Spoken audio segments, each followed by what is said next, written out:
Le Conseil des ministres tient sa réunion hebdomadaire au palais présidentiel sous la présidence du président de la République.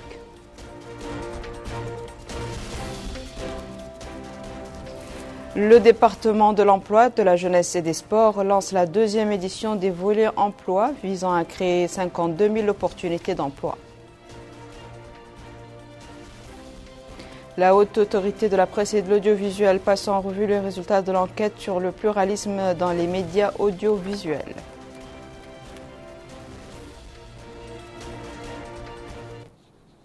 Bonsoir mesdames, mesdemoiselles et messieurs, merci de vous joindre à nous. Nous ouvrons ce journal par la réunion hebdomadaire du Conseil des ministres qui s'est tenue aujourd'hui sous la présidence de M. Mohamed El-Cheikh Al-Ghazouani, président de la République. Le communiqué final sanctionne les travaux de ce Conseil avec Abdelrahman Hamad. Le Conseil des ministres s'est réuni le mercredi 7 avril 2021 sous la présidence de son Excellence M. Mohamed El-Cheikh Al-Ghazouani, président de la République. Le Conseil a examiné et adopté les projets de décret suivants. Projet de décret portant nomination du président du Conseil d'administration de l'Université islamique d'Ayoun. Projet de décret portant nomination du président du Conseil d'administration du Centre hospitalier de spécialité de Nouadhibou.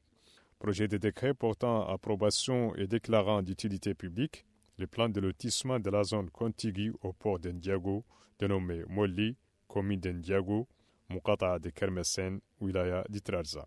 Ce lotissement est destiné à accompagner le développement de l'activité portière et à valoriser cette importante infrastructure dans le but de créer une dynamique économique tout en offrant une possibilité de logement sur place aux populations. À cet effet, le site retenu a été choisi pour sa position particulièrement stratégique et assez surélevé, ce qui les protège des inondations et offre en même temps les conditions écologiques, climatiques et environnementales favorables. Projet de décret portant nomination du président du conseil d'administration du Centre de protection et d'intégration sociale des enfants. À la lumière des résultats de la visite effectuée par son Excellence le président de la République du 31 mars au 1er avril dans la wilaya de Hod al-Sharqi, le Conseil des ministres adresse ses vifs remerciements et ses félicitations aux populations de cette wilaya et celles de la Muqata'a de Tembadra en particulier pour la grande mobilisation et la chaleur de l'accueil qu'elles ont réservé au président de la République et à la délégation qui l'accompagnait dans cette importante visite.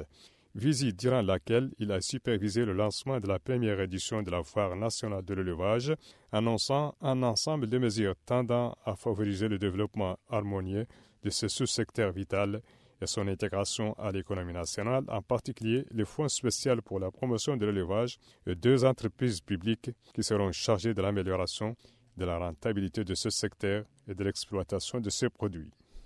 À cet égard, son Excellence le Président de la République a instruit le gouvernement à l'effet de prendre les dispositions nécessaires pour garantir la mise en œuvre rapide des engagements pris lors de cette visite. Il a par ailleurs engagé le département concerné à veiller à la stabilité des prix des produits de grande consommation au cours du mois béni du Ramadan.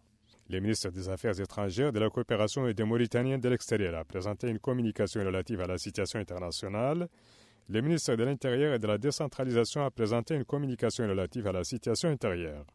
Le ministre de la Santé a présenté une communication relative au plan d'action pour un approvisionnement pérenne du pays en médicaments et consommables de qualité. Cette communication propose un plan d'action opérationnel concret, consécutif au choix du gouvernement relatif à la mise en place d'un système d'approvisionnement unifié à même d'assurer l'accès à des médicaments et consommables de qualité et à moindre coût sur l'ensemble du territoire national. La ministre de l'Environnement et du Développement durable a présenté une communication relative à la révision de la contribution nationale au titre de la mise en œuvre de l'accord de Paris sur le climat. Cette communication vise à tracer une feuille de route pour guider le processus de révision de la contribution nationale au titre de la mise en œuvre de l'accord de Paris sur le climat. Cet exercice sera mené suivant une démarche intersectorielle et inclusive qui devra permettre aux différents secteurs de définir et ou actualiser les priorités cibles ainsi que les mesures qui seront mises en œuvre en matière d'adaptation au changement climatique et d'atténuation des émissions de gaz à effet de serre à l'horizon de 2030. Enfin, le Conseil a pris les mesures individuelles suivantes. Ministère de la Justice, personne responsable des marchés publics, Khadijatou Mohamed Laghdaf. Ministère des Affaires étrangères, de la coopération et des Mauritaniens de l'extérieur. Personne responsable des marchés publics, Brahim Yacoub Cheikh Sidia. Ministère de l'Intérieur et de la décentralisation, cabinet du ministre. Conseiller juridique, Tiam Zakaria. Personne responsable des marchés publics, Mbouy Hamad Daibaba. Ministère des Affaires économiques et promotion des secteurs productifs. Personne responsable des marchés publics, Mohamed Lamine Cheikhna. Ministère des Finances. Personne responsable des marchés publics, Damba Lellash. Ministère des Affaires islamiques et de l'enseignement originel. Personne responsable des marchés publics, Mohamed Mohamedou. Ministère de l'Éducation nationale, de la formation professionnelle et de la réforme, cabinet du ministre, conseiller chargé de la communication, Udoum Oul Ahmed Mazid, professeur, précédemment conseiller chargé de la santé scolaire en remplacement du professeur Al-Khouri Ibrahim Sneibe. Conseiller chargé de la santé scolaire, Cheikh Oul-Ma'ta, professeur d'enseignement professionnel. Personne responsable des marchés publics, Khumbara Da. Administration centrale, direction du patrimoine et de la maintenance, directeur Abdallah Issaou, précédemment cadre au cabinet du ministre, en remplacement de Vali Najem appelé à d'autres fonctions. Ministère du pétrole, des mines et de l'énergie, personne responsable des marchés publics, Mustafa Sid Ahmed. Ministère de la fonction publique, du travail et de la modernisation de l'administration, personne responsable des marchés publics, Mariam Haï. Ministère de la Santé, personne responsable des marchés publics, Ousmane Khan. Ministère des Pêches et de l'économie maritime, personne responsable des marchés publics, Bouibouni Ahmed Babou. Ministère du Commerce, de l'Industrie et du Tourisme, personne responsable des marchés publics, Mohamed Lamine Mbérik. Ministère de l'Habitat, de l'Urbanisme et de l'Aménagement du Territoire, personne responsable des marchés publics, Bouya Ma'awiya Mohamed El-Mokhtar. Ministère du Développement rural, personne responsable des marchés publics, Brahim Fall Boubacar. Ministère de l'Équipement et des Transports, cabinet du ministre, conseiller chargé des infrastructures, Wan Ousmane, ingénieur. Personne responsable des marchés publics, Brahim Ahmed Uthman. Ministère de l'Hydraulique et de l'Assainissement, personne responsable des marchés publics, Mohamed Yahdi Sid Ahmed. Ministère de l'Enseignement supérieur, de la Recherche scientifique et des technologies de l'information et de la communication, personne responsable des marchés publics, Cheikh Ahmed Babou. Ministère de la Culture, de l'Artisanat et des Relations avec les Parlements, personne responsable des marchés publics, Yacoub Diouel. Ministère de l'Emploi, de la Jeunesse et des Sports, personne responsable des marchés publics, Serkem Tsouina. Ministère des Affaires sociales, de l'Enfance et de la Famille, personne responsable des marchés publics, Abdallahi Wele. Ministère de l'Environnement et du Développement durable, personne responsable des marchés publics, Dahid Al-Qasim Zain. Secrétariat général du gouvernement, personne responsable des marchés publics, Draman Seyidi Boubou Kamara. Commissariat aux droits de l'homme, à l'action humanitaire et aux relations avec la société civile, personne responsable des marchés publics, Bounenna Abidine. Commissariat à la sécurité alimentaire, personne responsable des marchés publics, Cheikh Ahmed Aboul Maali. Délégation générale à la solidarité nationale et à la lutte contre l'exclusion Ta'azour, personne responsable des marchés publics, Ahmedou Hamed.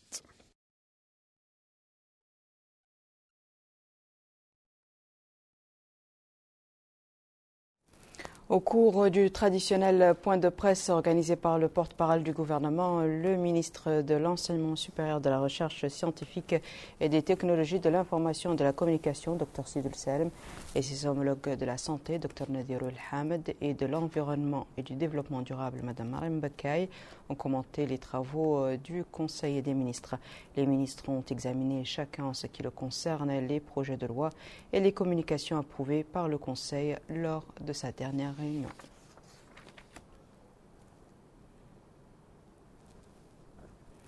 Le ministre de l'Emploi, de la Jeunesse et des Sports a lancé la deuxième édition des composantes de l'emploi pour l'année 2021 qui a pour objectif l'offre d'environ 9000 opportunités d'emploi.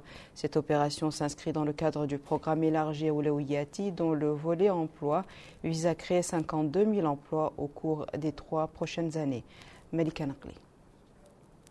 Cette réunion tenue après le lancement du programme élargi du président de la République vise à établir une feuille de route de l'emploi pour l'année 2021 qui sera supervisée par le ministère de l'Emploi, de la Jeunesse et des Sports.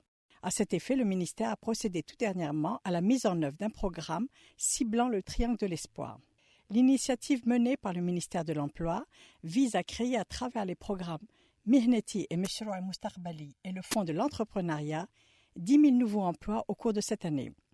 Le ministre de l'Emploi, de la Jeunesse et des Sports, M. Taleb Ould-Sid Ahmed, souligne que le président de la République a mis l'accent en cette période de pandémie sur la nécessité de diversifier l'économie nationale, d'autant, ajoute-t-il, que nous avons des potentiels énormes que nous devons mettre à profit. Il a exhorté les jeunes à s'orienter vers les secteurs productifs.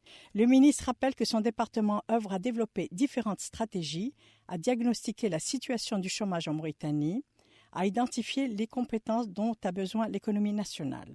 D'autre part, indique le ministre, nous sommes engagés dans la mise en œuvre de différents programmes pourvoyeurs d'emploi. Le programme élargi du président de la République est donc essentiel. La partie réservée à l'emploi pour les 3 années à venir est à ce titre une donne importante pour résorber le chômage. Afin de se rendre compte de visu du déroulement des projets, le ministre a visité des entreprises féminines à Toujounine et à Dar Naïm, relevant de la wilaya de Nouakchott-Nord. À l'issue de ces visites, le ministre a insisté sur la nécessité que tout un chacun, et plus particulièrement les femmes, connaissent les potentialités du pays afin de mettre fin au chômage. Le programme élargi du président de la République, et plus précisément en ce qui concerne le fonds de l'entrepreneuriat, ciblera en premier lieu les activités génératrices de revenus développées par les femmes. Les femmes bénéficiaires ont exprimé leur satisfaction quant à l'appui octroyé par le ministère, tout en espérant qu'il sera pérenne. Le ministère de l'Emploi, de la Jeunesse et des Sports ne ménage pas ses efforts pour orienter les jeunes vers les métiers pourvoyeurs d'emploi. La Haute Autorité de la Presse et de l'Audiovisuel APA a passé en revue aujourd'hui à son siège à Nouakchott les travaux de l'enquête sur le pluralisme dans les médias audiovisuels. L'élaboration de l'enquête a duré 3 mois et a permis de savoir dans quelle mesure les institutions de médias publics et privés fournissent un accès égal et équitable aux acteurs politiques. Les résultats d'une enquête sur le pluralisme dans les médias audiovisuels ont été présentés aujourd'hui par la Haute Autorité de la Presse et de l'Audiovisuel à Nouakchott. Dans un discours prononcé à l'occasion, le président de l'Autorité de la Presse et de l'Audiovisuel, M. Hussein Oulmeddou, a expliqué que cette enquête a permis de mesurer le pluralisme dans les médias audiovisuels, en dehors des périodes électorales, et de revoir régulièrement les niveaux du pluralisme dans le contenu des médias et le degré d'accès des acteurs politiques et sociétaux à ceux-ci. Pour sa part, le secrétaire général de la Haute Autorité de la Presse et de l'Audiovisuel, M. Sid Ahmed Ould-Dashq, a déclaré que sur la base de ses pouvoirs juridiques, son institution avait entrepris le processus de mesure du pluralisme entre le 1er juillet et 30 septembre 2020, comme étant une période standard pour mesurer l'étendue de l'engagement des institutions des médias audiovisuels publics et privés quant à l'accès aux acteurs politiques et associatifs, et également à allouer l'espace nécessaire aux langues nationales dans leurs programmes et journaux. Les participants ont suivi des présentations sur le contenu de l'étude, une étude menée dans les différents médias publics et privés. En réponse aux questions des intervenants, les responsables de la APA ont souligné que cette étude constitue une étape importante vers plus de pluralisme et d'équité.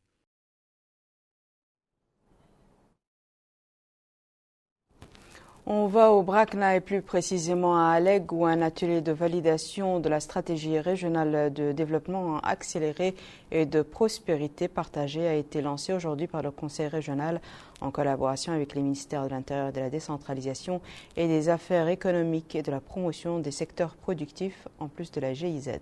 Mohamed Khattab. Partant de la volonté des pouvoirs publics et des attentes des populations pour un développement local durable en posant des bases économiques solides, garantissant une amélioration du niveau de vie des citoyens et l'accès aux services de base, un atelier de validation de la stratégie régionale de développement accéléré et de prospérité partagée a été ouvert aujourd'hui à Alleg, capitale de la wilaya du Brakna. Organisé par le Conseil régional avec la collaboration du ministère de l'Intérieur et de la décentralisation et celui du ministère des Affaires économiques et de la promotion des secteurs productifs ainsi que la coopération allemande, l'atelier a connu la participation des hakems de la wilaya, les maires de ces communes et nombre d'acteurs dans le secteur. L'occasion pour le secrétaire général du ministère des Affaires économiques et de la promotion des secteurs productifs, M. Edoumou El-Abdi Ould-Jiyid, de souligner que l'organisation de cet atelier est l'aboutissement d'un travail de longue haleine, à commencer par la ratification par notre pays de la loi d'orientation sur la stratégie de croissance accélérée et de prospérité partagée pour la période 2016-2030 et se terminant par l'approbation de cette étude qui reflète les options stratégiques du gouvernement visant à atteindre les objectifs de développement durable. Le secrétaire général a également ajouté que cette option est une concrétisation des efforts déployés pour promouvoir la décentralisation et le développement local et accélérer le rythme de la réalisation des objectifs de développement durable afin de créer un partenariat global pour le développement en posant des bases économiques solides. Le ministère s'assurant que le processus se déroule selon une approche participative sur la base de concertation avec les acteurs locaux. De son côté, le président du conseil régional de la wilaya du Brakna, M. Mohamed Mustafa Ould Mohamed Mahmoud, a remercié tous les acteurs qui ont contribué à la mise en œuvre de cette stratégie, notamment le développement des affaires économiques et de l'intérieur et de la décentralisation, rappelant que le président de la République, M. Mohamed Ould Sheikh Al-Ghazouani, a approuvé plus d'une fois son attachement à la décentralisation, dont le choix est essentiel et irréversible.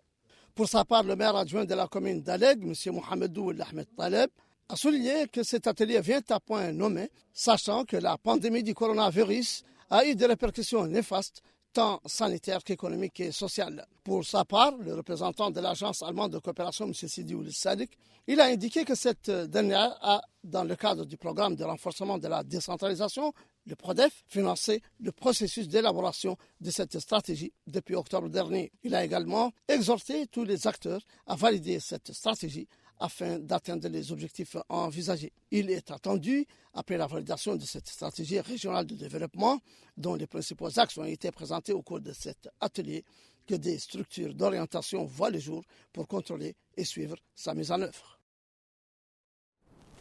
Ici à Nouakchott, les travaux d'un forum de réflexion sur le rôle des professionnels des médias dans les efforts de sensibilisation contre la pandémie du Covid-19 ont débuté aujourd'hui.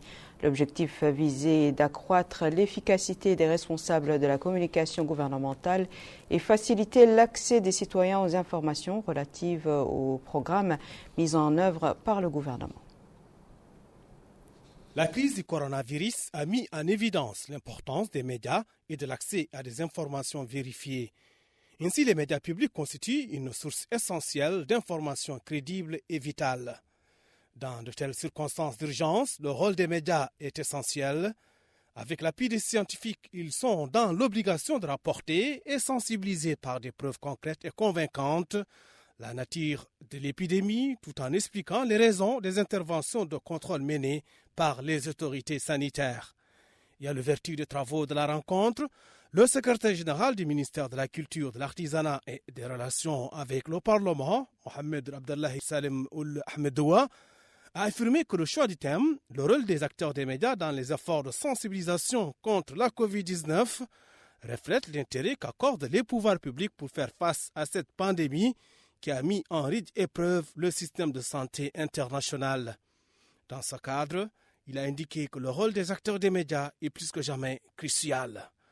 Il a précisé que le programme de travail de la cellule des responsables de la presse et de la communication pour le reste de cette année comprend des séminaires de réflexion sur divers secteurs gouvernementaux, des sessions de formation et des discussions professionnelles entre acteurs publics et privés dans le but d'accroître l'efficacité des acteurs de la communication.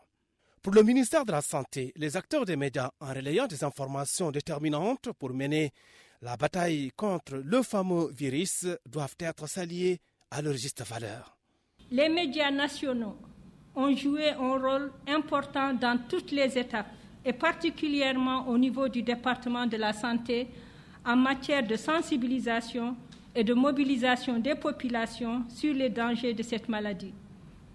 L'importance du suivi des mesures de prévention, la simplification et la mise en exergue des politiques suivies par le gouvernement et le secteur de la santé en la matière. Les directeurs généraux des institutions publiques, des médias, les conseillers en communication des ministères de la Santé et de la Culture et un groupe de journalistes ont été édifiés à travers des exposés sur le rôle joué par les médias nationaux dans les efforts de lutte contre la pandémie. Au Hawd al-Sharqi, une délégation du ministère de l'Habitat, de l'Urbanisme et de l'Aménagement du territoire a effectué une visite aux zones désignées pour abriter les personnes touchées par les inondations qui ont ravagé une partie de la ville de Basseknou. Compte rendu de Minam Tkhlil. Les inondations qu'a connues la ville de Basseknou lors de l'hivernage passé ont fait des dégâts importants. Ensuite, les autorités administratives se sont engagées à construire un refuge sûr, capable de préserver les vies et les biens dans le futur. Le plan d'urbanisation de la localité, qui sera utilisé à cet effet, est l'objet de la réunion du secrétaire général du ministère de l'Habitat, de l'Urbanisme et de l'Aménagement du territoire, M. Ahmed Ould Daddah, avec le wali du Hawd al-Sharqi, M. Cheikh Abdallah Ould-Lawah, et en concertation avec les autorités administratives et sécuritaires de la zone. Lors de la réunion, une première conception topographique a été présentée, une proposition de la zone de refuge attendue. Ahmed Ould Daddah a précisé qu'une enquête parallèle a également été menée au profit de l'Institut national de l'assainissement afin de trouver des voies provisoires pour l'évacuation de l'eau et l'aménagement d'une nouvelle zone d'hébergement des populations, située à une hauteur plus importante que celle de la ville de Basseknou. Ould Daddah a enfin rappelé que la collaboration du Wadi, du Hakem et des élus locaux permettra une meilleure mise en œuvre de ce programme destiné à améliorer les conditions de vie des habitants de Basseknou. Sur le plateau, réservé au nouveau projet, les concernés ont pris connaissance de l'habitabilité de la zone. Le plan d'urbanisation proposé tiendra compte de toutes les dimensions topographiques afin d'éviter l'élargissement de la ville à des zones basses, probablement submersibles. Mohamed Ould-Sidi Ali, ingénieur à la Direction générale de l'habitat, a précisé que le projet se fera actuellement sur 276 hectares, avec une bonne possibilité d'élargissement, puisque l'altitude du plateau le permet. Cet élargissement sera aussi possible sur le moyen et long terme. La course contre la montre est déjà entamée pour préparer le terrain avant les premières pluies de l'hivernage prochain. C'est aussi pour remplir les engagements du gouvernement dans les meilleurs délais. Le maire de Basseknou, M. Cheikh Nahanan, a apprécié l'idée de mettre les populations à l'abri des inondations et du danger en général. Il a appelé les populations locales à choisir la nouvelle zone, dotée d'un plan d'urbanisation permettant l'investissement dans la ville. Dans l'attente de l'adoption de la proposition de transfert des quartiers affectés par les inondations, les habitants de ces quartiers aspirent à un lieu d'habitation plus sûr, loin du danger imminent des inondations. Ici à Nouakchott, une opération de distribution de denrées alimentaires a été lancée aujourd'hui par le Croissant Rouge mauritanien en coopération avec le Centre Roi Salman pour l'aide humanitaire et le secours. El-Haj Abdallah Idine. C'est afin de venir en aide aux familles nécessiteuses, particulièrement durant le mois béni du Ramadan, que cette opération de distribution des kits alimentaires a été effectuée. Le Croissant Rouge mauritanien assure la distribution de ces aides en collaboration avec le Centre du Roi Salman pour les secours et les actions caritatives basé en Arabie Saoudite. Cette opération de distribution a commencé à partir de la Muqata'a de Riyad en présence des autorités administratives, sécuritaires, des élus locaux et de l'ambassadeur du Royaume d'Arabie Saoudite. À cette occasion, le maire de la commune de Riyad, M. Abdallah Ould-Idriss, a exprimé ses remerciements au Croissant Rouge mauritanien et à la Fondation saoudite pour cette aide généreuse réservée aux familles démunies, soulignant que sa commune présente un niveau de vulnérabilité et de pauvreté conséquent. Le maire a souhaité que davantage de gestes du genre soient menés dans sa commune. À son tour, le secrétaire général du Croissant Rouge mauritanien a précisé que son organisme a été le premier à mener une opération de ce genre, faisant preuve de solidarité durant le mois béni du Ramadan. De son côté, l'ambassadeur du Royaume d'Arabie Saoudite, son Excellence Hazza Al-Mutiri, a indiqué que cette initiative de bienfaisance, faite par le Centre Salman pour les secours et les actions caritatives, entre dans le cadre des relations de fraternité, de solidarité et de coopération réunissant la Mauritanie et le Royaume d'Arabie Saoudite. Plus de 3000 familles nécessiteuses répandues dans les différentes Muqata'a de Nouakchott seront bénéficiaires de cette opération de distribution d'aide alimentaire. L'actualité relative au Covid-19 et selon les informations communiquées par voie de presse font ressortir durant ces dernières 24 heures l'enregistrement de 19 nouvelles contaminations au Covid-19 et 20 nouvelles guérisons. Ces résultats portent le cumul à 17 974 cas de contamination, dont 17 266 guérisons et 450 décès.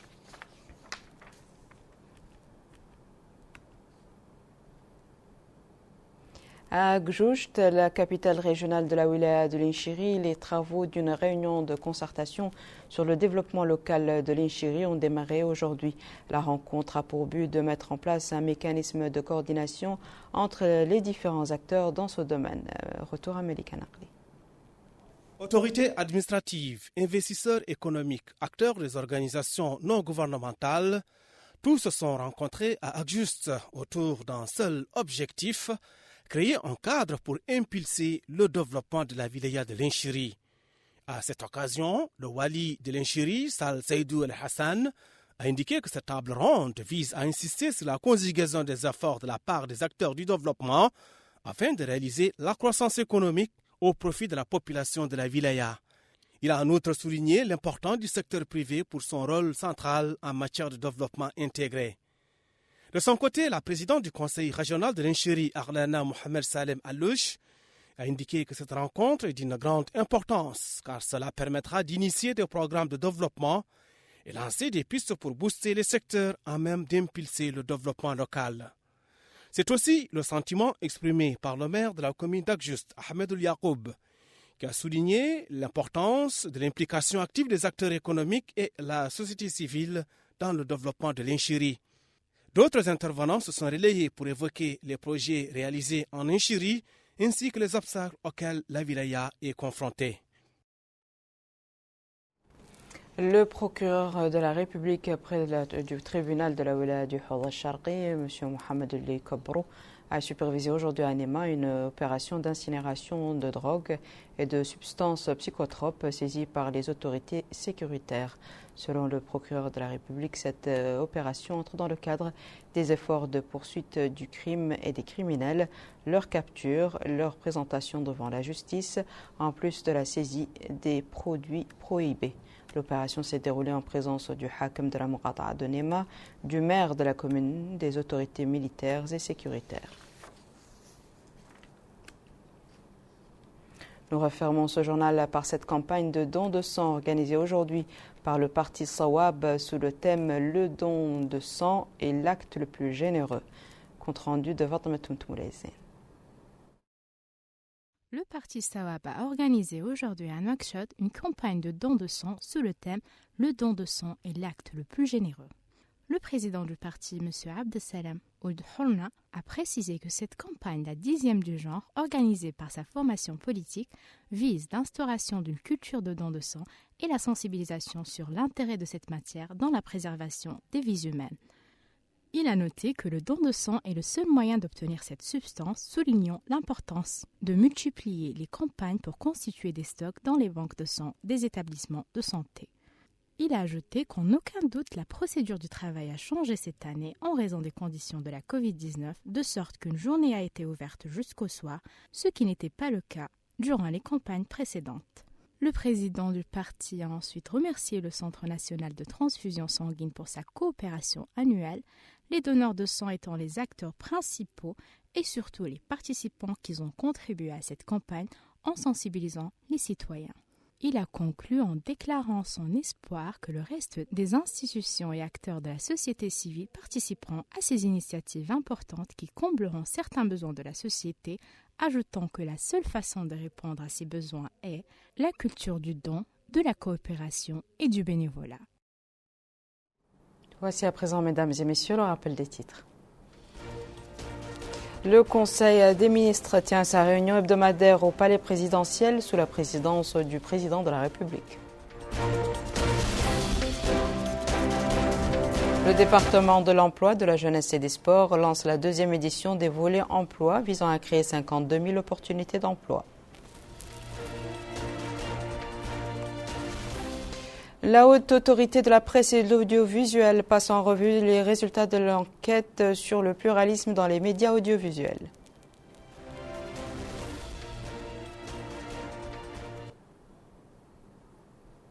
C'est la fin de ce journal, mesdames et messieurs. Merci à vous de nous avoir suivis. Merci de votre fidélité et je vous souhaite une excellente suite au programme sur El Mauritania.